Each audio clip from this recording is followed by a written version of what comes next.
GPT yacu ngiyi twayigezemo reka ariyo duheraho. Uyu munsi nari mfite amazina ari ku rupapuro nashakaga gushyira muri Word document.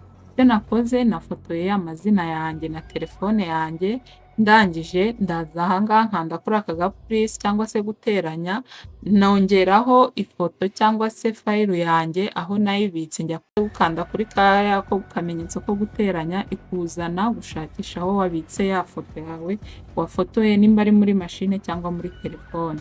Ifoto yanjye ngiriya igeze muri ChatGPT.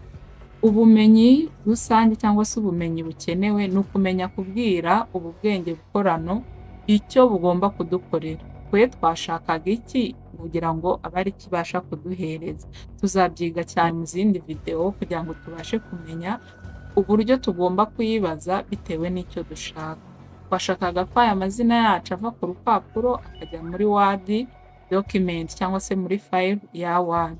Nibyo yahise idukorera, amazina yacu iyashyira Word document. Urumva wa mwanya nari gufata typing ayo mazina cyangwa se nandika ayo mazina mu mashini uko ari 31 kuri rimwe, wa mwanya uragabanutse, nabasha gukora n'akandi kazi.